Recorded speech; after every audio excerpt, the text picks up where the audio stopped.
Am I the a-hole for gloating to my ex's husband when my daughter chose me alone to fill a father of the bride role in her wedding? I have one daughter, Rosie, 25 female. Her mother and I divorced when she was 2 after I learned she was having an affair with John. John claimed he was Rosie's biological father, so a DNA test was done. I'm her bio father. I don't think it surprised many, since Rosie looks a lot like me. My ex and John married once the divorce was finalized, and John became the biggest thorn in my side. He has always bragged about how I'm not Rosie's only dad, and how she would grow up with both of us. He taunted me with things like, "She'll like me more one day. You're just one of her dads now. You'll lose them both to me someday," and things of that nature. My ex wanted me out of the picture, so she allowed this as she thought I would give up. But I love my daughter, and despite my hatred for them both, I was calm and civil when my daughter was present, and watched my words even when she wasn't. John had been married when he and my ex started their affair, and during the divorce he learned both the kids involved were not his. He never saw them again. John and my ex never had any children together either, so he became determined to take over as Rosie's dad. John asked to adopt Rosie 6 different times while she was young, and she told me about it every time. He and ex attempted to change her last name to theirs, and were denied by the judge. He even attempted to get my daughter to follow in his shoes to become an accountant. When Rosie was 14, I was injured significantly, and ended up in the hospital for several months and spent several more in rehab recovering. John took great pleasure in being there while I was not. He often painted it like I was some deadbeat. Rosie was never John's biggest fan, but that was the year he truly poisoned their relationship. She decided she wanted to join my business when she finished high school. I set her up as an apprentice so she could learn from my team, and it has been amazing. Now Rosie's engaged, and she asked me to walk her and her fiancé, Seb, down the aisle, and to dance with both of them. Seb does not have parents, and he and I have been close since Rosie met him 6 years ago. I was honored to be asked to do this for both of them. John was enraged when he heard about this. He approached me while I was grabbing groceries and told me her fiancé can do whatever, but he's Rosie's dad, and he should be dancing with her and walking her down the aisle. I was like, you know what, screw it, and gloated about the fact she asked me over him. I told him Rosie told him exactly what he deserved, nothing. He said I should appreciate what he has done for Rosie more, but I just gloated more. My ex and John both said I was an a-hole, and said I should not be so petty. My sister suggested, while not wrong overall, that maybe it would make Rosie's life harder with her mom and John, and this is what gave me pause. Am I the a-hole? Now for the top comments. Not the a-hole. In general, gloating is an a-hole move, but John brought all of this on himself. He has been working to turn Rosie against you from the get-go. Piece of advice, going forward, handle this issue with grace. I am not advocating for the high road. I'm actually advocating for even deeper revenge. The more grace you show, the better life you live, the greater relationship you have with Rosie and your future grandchildren, and the more it will tick him off. Yes, I like this response. Gloating is typically childish, but this guy has it coming. I agree with all of this, but I do think OP's sister is wrong. Rosie's 25 now and getting married. Presumably she won't live with her mom and John, and her mom seemingly did nothing to protect her from John's terrible behavior. If anything, it sounds like she encouraged it. So Rosie's life being difficult to the two of them sounds frankly irrelevant, as she may very well cut them off or at least go low contact. Not the a-hole. By your account, since Rosie was 2 years old, you've held it together, biting your tongue both in her presence and outside of it, for 2 decades. I'd say your soul has reached its limit of proverbial bootprint areas. Everyone has limits to which they can tolerate being dehumanized and disrespected. You've rightfully reached yours. Rosie's now an adult, and if she were unable to handle any repercussions that would ensue from her wedding requests, she wouldn't have made said requests. One minor outburst by you, which is what this was, minor, isn't going to overshadow the 2 decades worth of superhuman composure you've demonstrated to her. If anything falls on Rosie due to this instance, she'll handle it with resolve. Not the a-hole. He's a better person than me, because I couldn't endure something like that for so long. Next story. Am I the a-hole for refusing to do any more joint parties with my ex for our kids? I have 3 kids with my ex-wife, Sammy. We divorced when our youngest was still a baby. Our kids are now 11, 10, and 8, and Sammy has been married to Joe for the last 2 years. Sammy and I disagreed a lot on parenting, which is ultimately what drove us apart. We did mediation and co-parenting classes during our divorce, recommended by the judge. The recommendation was that we communicate about schedules and parenting conflicts on the Our Family Wizard app, but to try and work on coming together for our kids, so we did just that. Discussed parenting via the app and try to show we could be civil in front of our kids. We even did some joint parties together for birthdays and such. However, ever since Sammy married Joe, things have changed. He's a lot stricter than Sammy, and he has undermined me in front of the kids a number of times. And both Sammy and Joe have become annoyed when kids listen to me over Joe. Examples. Our 11-year-old had a family day to raise money for his football team. We went together, and it was my parenting time, so the kids were home with me that week. They had lemonade there for people to drink and water and fruit juice. My oldest wanted lemonade and asked me if he could get some. I said of course, and said after that he could not, that he was only allowed water and knew that. I encouraged him to go ahead and told him that the kids were allowed more than water with me. The same day my youngest wanted to join his older siblings on the bounce house. I said sure, and I would go watch to make sure he was okay. Joe said it was not a good idea and should stay with them. Another time at my daughter's birthday party at my house in my parenting time, she wanted to know if I would come and let her and the other kids bounce me around on the bounce house. Joe butted in and said he didn't want her having an adult on with kids. This kind of thing happens frequently. I have mentioned it to them that I do not appreciate it and I do not interfere on their parenting time. But I have been dismissed repeatedly, and Joe has told me that I am not a good parent and they don't approve. So I decided no more joint stuff like this. We can attend the same functions, but we should not all sit together and stop the throwing joint parties with both sides. I spoke to my kids and they said it might be better, since their mom and Joe don't like when they listen to me over Joe. I informed my ex and Joe, and they said I was an ass and was not putting the kids first. I responded that it was them not putting the kids first, but disrespecting me in front of the kids. Am I the a-hole? Not the a-hole. Sounds like your kids get it. Joe needs to back off and mind his own business. They're not his kids to raise. He can support your ex, not decide for her or for you. He has no place in that discussion. If he didn't like her parenting style, he shouldn't have married her in the first place. Yeah, and him undermining OP's parenting right in front of him feels like power play of sorts. It's disrespectful and ultimately not in the best interest of the kids. Yeah, it puts the kids in an unwinnable situation.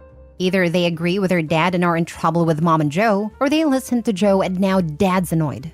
If anything, OP, you are doing this to explicitly put the kids first, because having them in the middle of your and Joe's parenting arguments is dumb and stressful. Exactly. It's exhausting for everyone involved. In this case, it seems like a complete separation is the easiest for everyone. I would also suggest that whoever custody time it is during these special events should make the rules. So if it is OP's parenting time, he gets to decide what the kids will drink. If it is Mom's time, Mom and Joe can decide. My advice to OP would be to communicate this with Mom and Joe via the app, so that everyone all has the same info and the courts can assess it, if needed.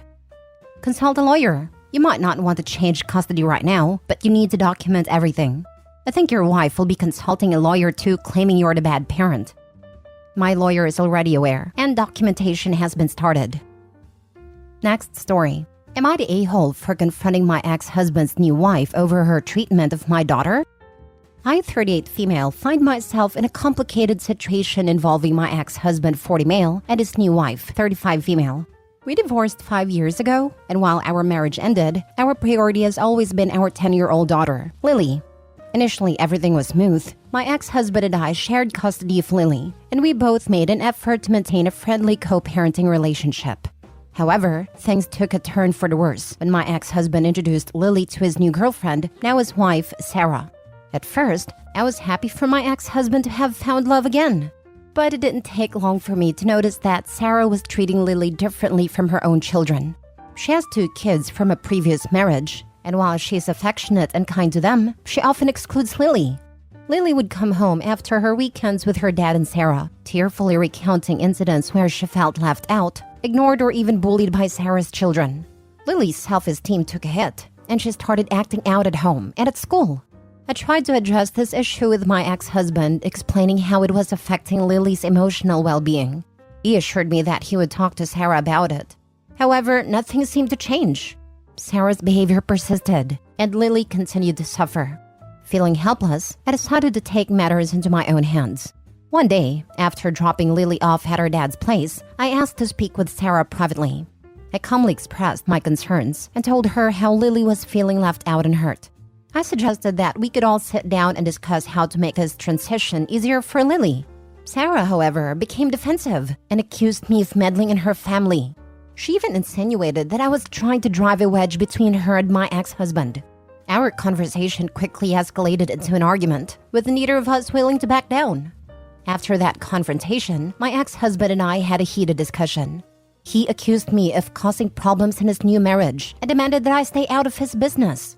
I argued that our daughter's well-being should be our top priority, and I couldn't ignore her pain. In the end, my ex-husband and I haven't spoken since that argument. Lily's situation hasn't improved, and I can't help but wonder if I should have handled things differently. Am I the a-hole for confronting my ex-husband's new wife over her treatment of my daughter, even if it strained our co-parenting relationship and led to further tensions in their marriage? Now for the comments. Not the a-hole. Our daughter's well-being should be our top priority. Unfortunately, only one of you thinks this. Time to get evidence. Have daughter keep a diary and you keep a written log of everything she tells you, and get a solicitor. Time to go back to court. Keep a diary and see a psychologist who can speak on her behalf in case the judge won't listen to a child. This is how I finally got to stop visiting my abusive sperm donor father and his awful wife. Not the a-hole. I can't help but wonder if I should have handled things differently. I'm struggling to think of other ways you could have approached this. Lily has been coming home each weekend in tears, with stories of being excluded and bullied, which has been impacting her behavior at home and in school. Your ex clearly hasn't been doing enough to ensure his daughter is as comfortable and safe as possible while she's with him, so of course he stepped in. Any decent parent would. From how you've described it, you were respectful and calm towards Sarah. It was her who chose to escalate this into an argument, and it is your ex's choice to back her up. The fact this is causing tension between them is of no concern to you either. Their marriage is not even a blip on your radar, and if this situation is driving a wedge between them, then they clearly have deep issues that they need to work on. Not the a-hole. Stop sending her. She's old enough to tell a court how she feels, and that she doesn't want to go there. If he wants to have a relationship with her, he can pick her up and take her out for dinner and a movie or activities, and bring her home after. Was coming to comment the same thing. She's old enough to be listened to now. Simply stop sending her, and when he asks, explain how his new family is taking priority over his daughter, and she doesn't feel comfortable there anymore. Last story. Am I the a-hole for giving my son's bedroom to our foster child? My husband and I have been foster parents for over a decade. 2 months ago, we had 4 minor children living in our home.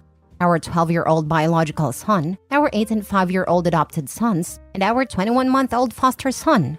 Our 22-year-old foster daughter also still lives at home with us, and my 19-year-old son spent the summer back home after his freshman year of college. We also have other adult children that don't live at home but not really relevant. 7 weeks ago, we got a call for an emergency placement of 5 siblings. 17 female, 12 female, 10 male, 7 female, 6 male.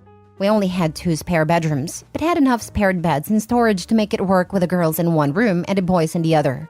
It now looks like we are going to be fostering the 5 of them for considerably longer than we thought when they were placed with us.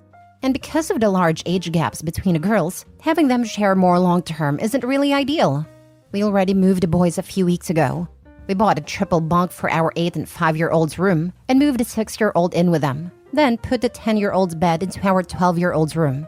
This allowed the 17-year-old girl to get her own room and the 2 younger girls to share. None of this created any drama, and the boys were all more than happy to share rooms with each other. Now that my 19-year-old is going back to college, we discussed and eventually agreed on turning his bedroom into a room for our 12-year-old girl so she has her own space away from her little sister. He wasn't impressed when I brought up the idea, but agreed. However, before he left back for college a few days ago, he got into an argument with my husband complaining it's unfair that he's lost his room and that he has nowhere to go when he comes back home now. My other adult son also contacted me about the situation to essentially tell me it was a bad idea and that his brother is really upset. And just because he's been away for college a year doesn't mean he is ready to lose his spot in the house. Last year we didn't need the extra space, so his room stayed empty when he was at college. But this year, it makes no sense to leave a bedroom empty. And to make two girls 5 years apart in age share a room. He is still welcome home whenever, and if things change or he drops out, we can rearrange things again. Losing his room is temporary, as we don't normally have so many foster kids. When our other kids/grandkids visit, they happily use an air mattress in the den or bunk with a sibling, and he can do the same on his school breaks. He will most likely have his room back by next summer, and if not, we will figure out solutions then. I have explained all this to him, but he's not hearing me. Am I the a-hole? I've bought new decor, etc. for the room, and plan on decorating and moving our foster daughter in tomorrow. Facts. You don't have the room to foster her properly. Facts. You still continue to do so at the cost of your current family, both bio and non-bio. Do with that what you will. I completely agree with this. OP does not have the space to support the number of foster kids she's committed to, at least not in a way that's comfortable for the kids already in the family. When it starts having a negative impact on family dynamics, it's time to stop. As a person who was a kid in this situation, can confirm. I can second this. Some parents take up fostering at the cost of their own kids' well-being and quality of life. There's always the faux caring talk, but the fact is, they're turning their home into a hostel that no longer has space for their own children. Some foster carers try and turn their homes into a hostel for everyone other than themselves. Why not focus on the kids you have now? My parents frequently put the needs of foster and adopted kids over me and my brother, and we resent them heavily even into adulthood. You're the a-hole. I'm not looking for sympathy. I'm a middle-aged adult. It is what it is, and I wouldn't be where I am today if it wasn't for the life I've lived. But I'm just saying I know it's hard. Doesn't matter if the kid is 10 or 19 or 35. Every time he comes home, he probably is reminded of his childhood.